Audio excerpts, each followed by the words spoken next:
En ce temps-là, Jésus disait à ses disciples, « Lorsque vous priez, ne rabâchez pas comme les païens.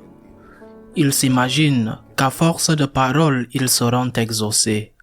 Ne les imitez donc pas, car votre Père sait de quoi vous avez besoin avant même que vous l'ayez demandé. Vous donc priez ainsi.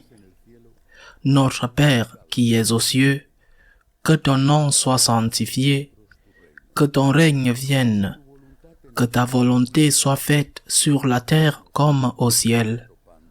Donne-nous aujourd'hui notre pain de ce jour. Remets-nous nos dettes comme nous-mêmes nous remettons leurs dettes à nos débiteurs. Et ne nous laisse pas entrer en tentation, mais délivre-nous du mal. Car si vous pardonnez aux hommes leurs fautes, votre Père céleste vous pardonnera aussi. Mais si vous ne pardonnez pas aux hommes, votre Père non plus ne pardonnera pas vos fautes. Acclamons la parole de Dieu. Le Notre Père est la prière du chrétien, la prière au Père, la prière à Dieu le Père. Dieu le Père qui est l'une des trois personnes de la Sainte Trinité. Mais il y a un détail que Jésus nous enseigne dans cette prière. Les 7 demandes du Notre Père, quand il a conclu la prière, Jésus insiste sur l'une d'entre ces demandes. Cela signifie qu'il la considère comme la plus importante, ou du moins la plus difficile à réaliser. Pardonnez-nous comme nous pardonnons, parce que le pardon est difficile. Les Israélites, les Juifs, avaient mis en place la loi dite du talion, œil pour œil, dent pour dent.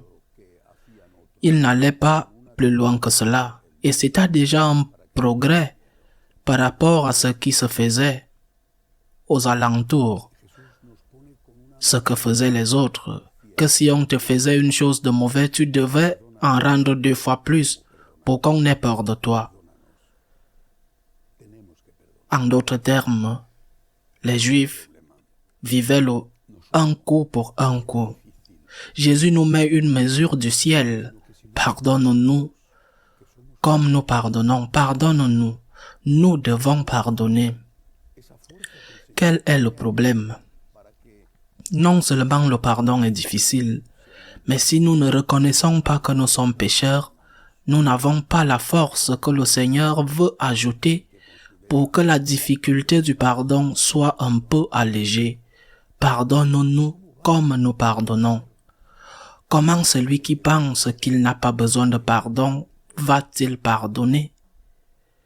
Comment celui qui pense être parfait va-t-il comprendre? Comment celui qui pense être irréprochable et qui ne fait jamais rien de mal va-t-il essayer de se mettre à la place de l'autre?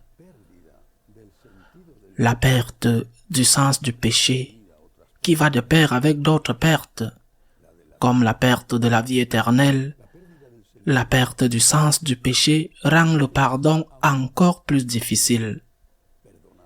Il est déjà difficile de pardonner, mais c'est encore plus difficile parce que nous n'avons pas le soutien, le levier que le Seigneur a voulu nous donner pour qu'avec sa grâce nous puissions mettre en pratique le difficile exercice du pardon.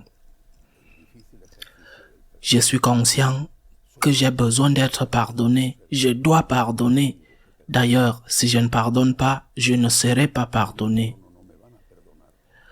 La mesure que j'utilise sera utilisée avec moi. Mais si je pense être parfait, si on m'a dit et j'ai accepté parce que cela m'arrangeait, si on m'a dit que ceci ou cela n'est pas un péché, comment puis-je pardonner? Si je n'ai aucun sentiment de culpabilité, comment puis-je me mettre à la place de l'autre, comprendre ses circonstances, des circonstances atténuantes, mais comprendre ces circonstances afin d'être plus compréhensif avec lui. La miséricorde que je demande ne peut être demandée que lorsque je suis conscient que j'ai besoin de miséricorde. Et si je ne suis pas conscient que je suis un pécheur qui a besoin de pardon, je ne pourrai pas faire preuve de miséricorde envers les autres. Alors, Seigneur, que ta volonté soit faite.